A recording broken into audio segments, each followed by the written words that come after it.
Assalamualaikum warahmatullahi wabarakatuh. Saya Raini Nur Fauzia dari KSH 7.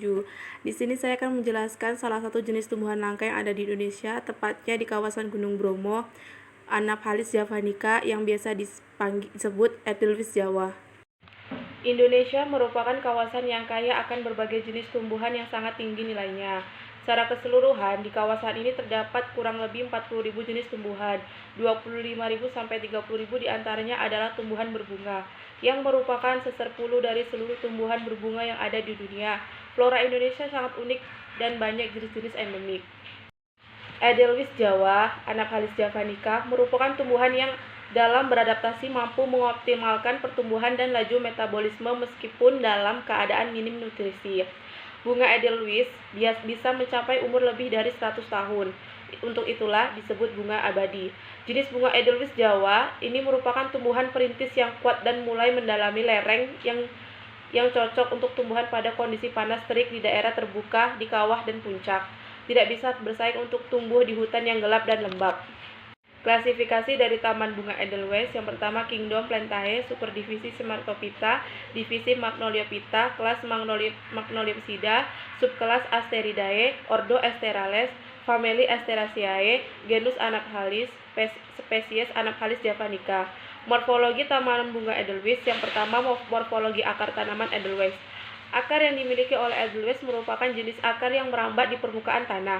Sifat dari akar ini adalah epifit, di mana akar ini hanya membutuhkan tumbuhan yang lain dalam memperluas penyerapan air dan zat hara.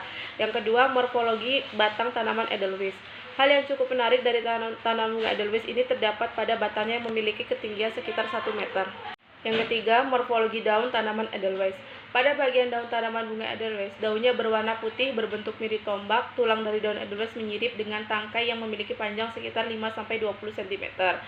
Berbicara tentang morfologi tanaman Edelweiss, morfologi dari bunga Edelweiss ini yang menjadi daya tarik utamanya. Indahnya bunga Edelweiss tercermin dari kepala bunganya yang berwarna kuning dan putih dengan jumlah yang lebih dari 500 kepala bunga.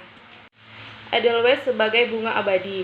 Bunga Edelweiss juga dijuluki sebagai bunga abadi, dan bunga ini mengandung hormon etilen yang dapat mencegah kerontokan kelopak bunga. Dengan hormon itu, Edelweiss dapat mekar dan bertahan hingga 10 tahun lamanya, bahkan lebih. Karena disebut sebagai bunga abadi, Edelweiss sering dipetik untuk dijadikan souvenir atau kenang-kenangan yang dibawa turun oleh para pendaki. Padahal, Edelweiss sudah dilarang untuk dipetik karena dikhawatirkan dapat mengancam populasi bunga Edelweiss Jawa yang dilindungi, dikutip dari Balitbang. Larangan memetik bunga Edelweiss seperti terdapat pada dalam Undang-Undang Dasar Nomor 5 Tahun 1990 tentang konservasi sumber daya alam hayati ekosistemnya. Pasal 33 ayat 1 yang berbunyi setiap orang dilarang melakukan kegiatan yang dapat mengakibatkan perubahan terhadap kebutuhan zona inti tanaman nasional. Jika tetap melakukannya, maka ada ancaman penjara 10 tahun dan denda hingga 200 juta sebagai tercantum dalam Undang-Undang Nomor 5 Pasal